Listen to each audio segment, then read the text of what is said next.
here at Cranberry Lake Park in Oakland Township. This way.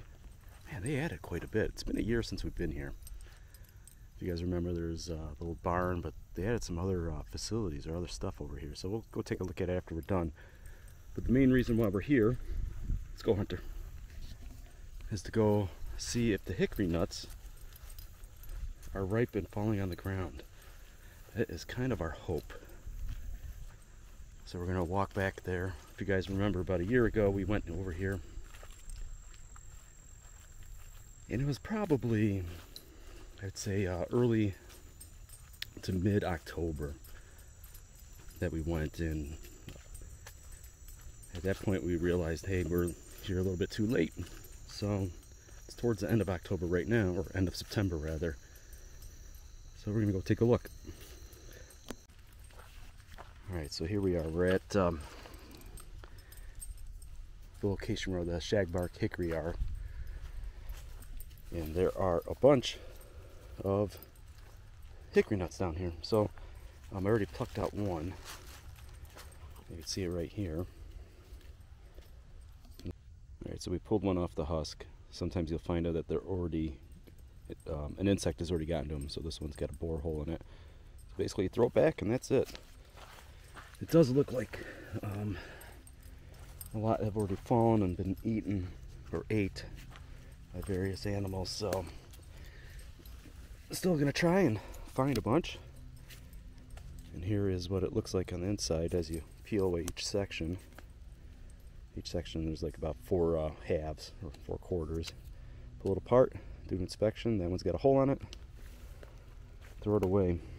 So a lot of them that probably have fallen already on the ground that haven't been consumed by squirrels are probably bad. So we're going to continue to keep walking. See what we got. We already got a handful. So these are the shagbark trees. You can see one right here. And the reason for the shagbark, or what their name, is because their bark is pretty shaggy looking. Alright, we are done.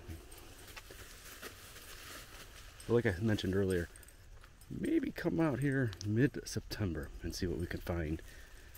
We were able to catch, or catch, harvest, whatever you want to call it, about a handful worth of nuts. So we'll take it back and throw them in some water. The ones that float are bad. The ones that don't float are good. We're gonna figure out what we want to do with it.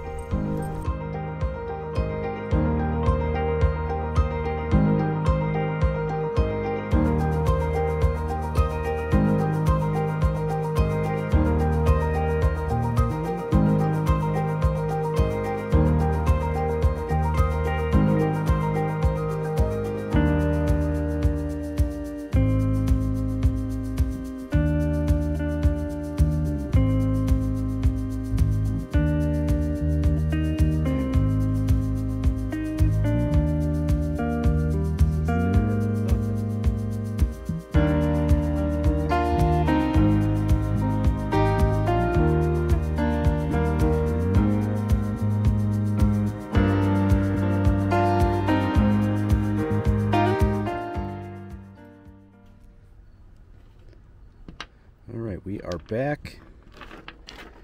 Here is the haul of hickory nuts that we made. Not made, but we actually took. So let's start this over. We are back, so here is the hickory nuts that we were able to get on a little hike.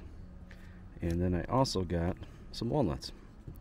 Found a walnut tree there and a bunch on the ground, and a bunch that were still on the tree but not ready to be picked yet. So I'm going to cut them up. I actually have a glove I'm going to put on when I cut them because they do stain your hands, and you kind of see picking the hickory nuts that they did actually stain my hands as well. So what I'm going to do here is throw these guys into the water. Any that float are bad. And you could see out of all of them we got 5 good nuts. I'll be darned. Look at that. Only these 5 are good. That's according to online. There are the walnuts. This is the reason why you wear gloves.